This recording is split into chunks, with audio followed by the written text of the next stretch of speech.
Good morning and welcome to Enterprise Morning on Enterprise.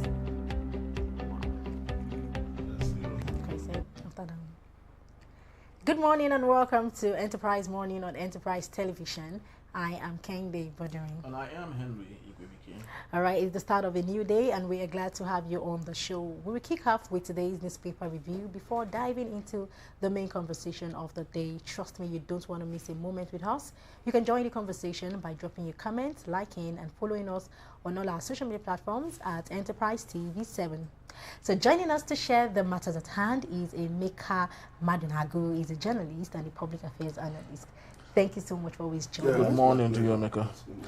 Okay, so we'll begin with the Punch newspaper. So on the big story here, we have convention, Lamido, Turaki, McAfee, lead PDP chairman race. And also we have below that story, Sonwo-Olu, Fashola, Ambode, Lagos APC endorses Tinubu's re-election. Okay, on the top strip, we have presidency, CAN clash over Christian genocide claim. And also we have Amopiton resumes next week ahead of Anambra poll. On the top strip, we still have Niger Governor Mons as 35 killed in tanker explosion. Wow. All right, Emeka, let's take a look at presidential pardon for a bit here. AGF orders multi-agency probe. What do you think they are talking about here? Are they trying to renew or review the probe by President Bola Tinubu, especially, the pardon for the people incarcerated in prison as made possible by President Bola Tinubu? No, thank you very much. It was a big embarrassment, a huge gaffe. The Attorney General of the Federation, Prince Lateef Fagbemi, came out to say that, came out to admit that there were errors, and of course, it was established that some people inserted names, into that list. And that tells you, yet nobody has been punished. Nobody has been brought to book. And it's sad. It's the anyhowness we have in Nigeria that, gives rise to things like this. I hope they'll do a better job because the Council of State has already approved the list. They approved the other list. But now, what list did they approve? It calls to question the expected wisdom of these members of the Council of State.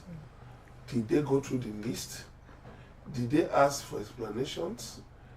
Did they raise objections? How come they just got a list and I understand some of them boycotted the meeting anyway. So, but even for those who attended, on what basis did they approve that list?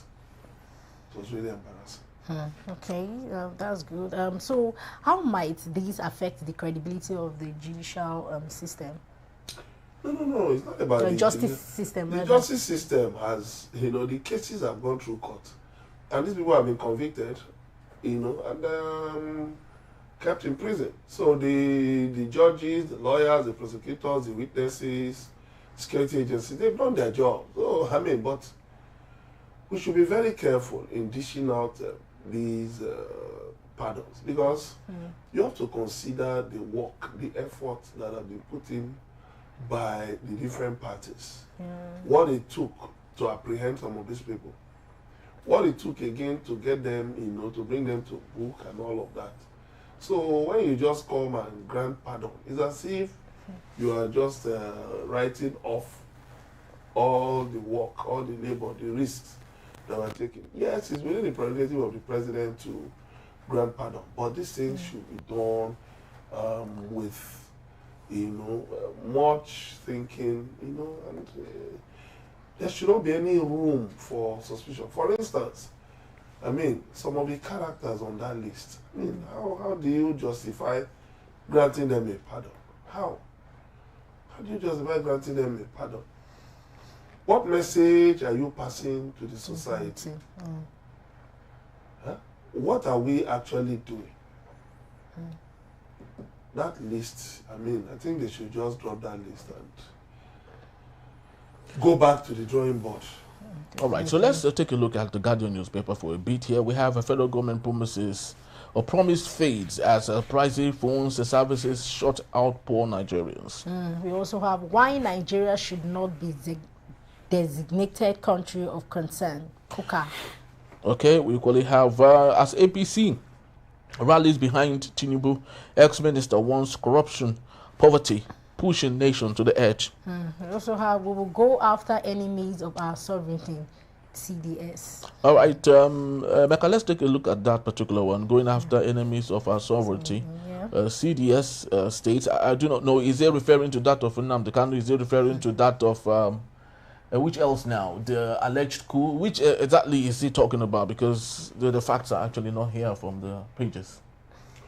It's just like a tailor telling you, I will make my garments properly. What else is a tailor supposed to do? I mean, what else is a soldier supposed to do? Just like traffic, what I'm telling you, I'll make sure traffic flows smoothly. Yeah. Is he supposed to impede traffic? Saying you will go after enemies of Nigerian sovereignty. You know, it's just like saying that the sun will rise in the east tomorrow and set in the west. That is what you're expected to do. You're a chief of defense. You don't need to restate what is ordinarily your call. I mean, so I mean, some of these statements are just, I think, just meant to show people that we're there, we're still working. But otherwise, I don't see I don't see I don't understand what he's actually talking about. All right. Okay. So let's take a look at the matter. You have a question for him on that particular one? So let's take a look at the matter. Don't designate Nigeria country of concern. Kuka appeals. So what does it really do to Nigeria if we are designated as a country of concern? Yeah, of course. It means that Nigeria will be closely watched. It means that there will be sanctions. It means that those indicted as having been, accessories, after the fact or before the fact, will face sanctions, will face a travel ban, will have visa ban. Their assets, will be impounded there, and some other, so a number of other measures. And the country will be, viewed, with suspicion.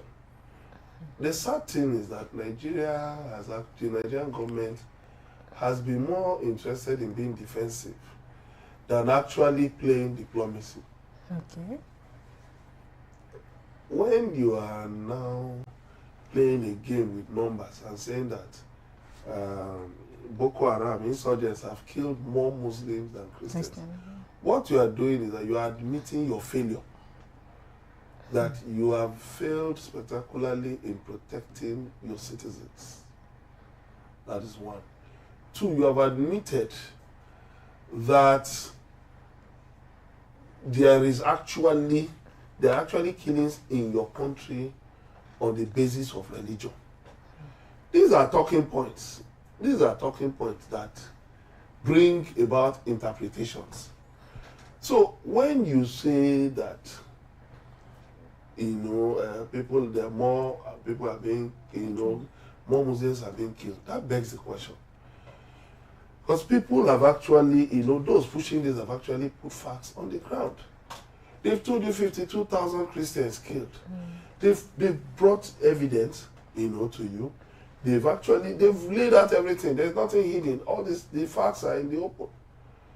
And then you are saying more, so what are you talking about? So what it means is that, okay, we admit that there is a genocide, religious genocide, but the fact is that so far, is more Muslims killed than Christians. So actually, Christians have been killed. There has been a genocide of Christians, but the number has not risen to that of Muslims. So what exactly are you saying? Is it that the lives of the Muslims killed does not matter?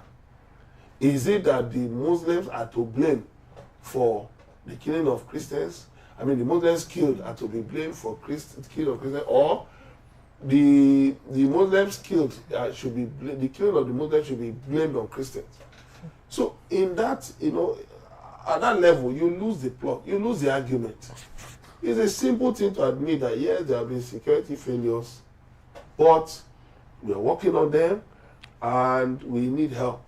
will welcome help from the international community, to deal with these things decisively. Because there are countries that have had such problems, like Colombia, Sri Lanka. They've had such issues, and they received external help. So when you are going on the defensive, you are looking for one person, an advisor to Trump, you are looking for his validation and all that. It only shows your insincerity. It shows you are not sincere, and that is a big letdown.